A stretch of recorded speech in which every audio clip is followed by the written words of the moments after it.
Bonjour à toi, sois le bienvenu dans cette chaîne, j'espère que tu vas bien. Moi, je vais très bien. Alors, dans cette chaîne, c'est une chaîne d'évangélisation. Nous parlons de Jésus-Christ, notre Sauveur, notre Roi, notre ami.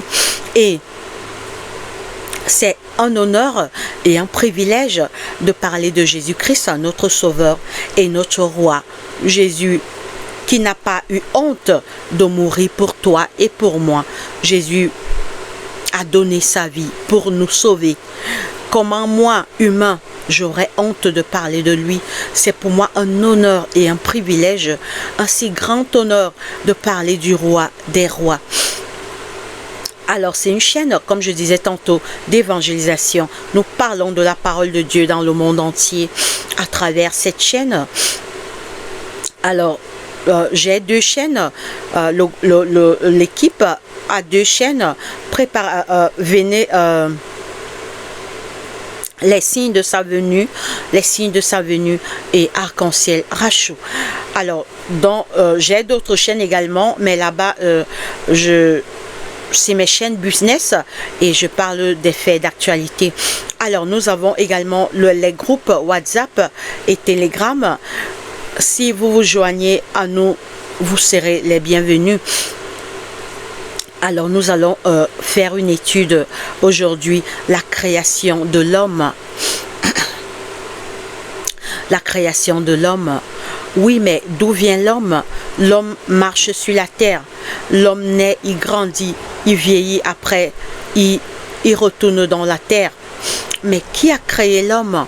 Nous allons interroger la parole de Dieu qui va nous dévoiler. Prions.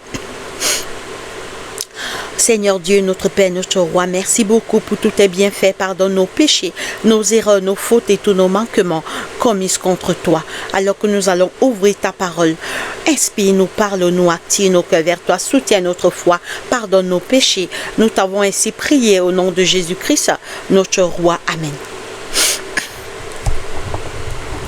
Oui, d'autres personnes disent que l'homme vient du singe. L'homme, c'est le fruit du hasard. Alors, nous allons interroger la parole de Dieu. Nous allons lire Genèse 1er à partir du verset 26. Il est écrit: Puis Dieu dit, faisons l'homme à notre image, selon notre ressemblance, et qu'il domine sur les poissons de la mer,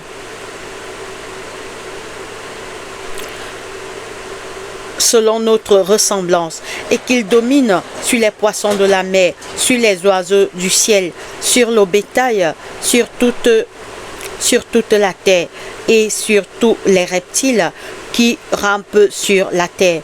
Dieu créa l'homme à son image. Il le créa à l'image de Dieu. Il créa l'homme et la femme.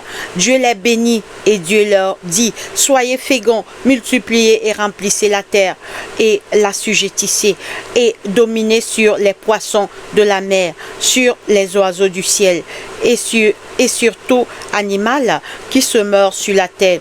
Et Dieu dit: voici, je vous donne toute herbe portant de la semence et qui est à la surface de toute la terre, et tout arbre ayant en lui du fruit d'arbre et portant de la semence, et sera votre nourriture.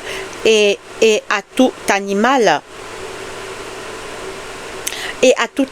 de la terre, à tout oiseau du ciel et à tout ce qui meurt sur la terre, ayant en soi un souffle de vie.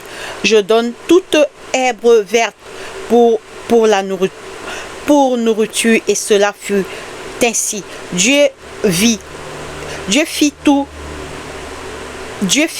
ce qu'il avait fait. Dieu vit tout ce qu'il avait fait, et voici cela était bon. Ainsi il y eut un soir et il y eut un matin. Ce fut le 6e jour.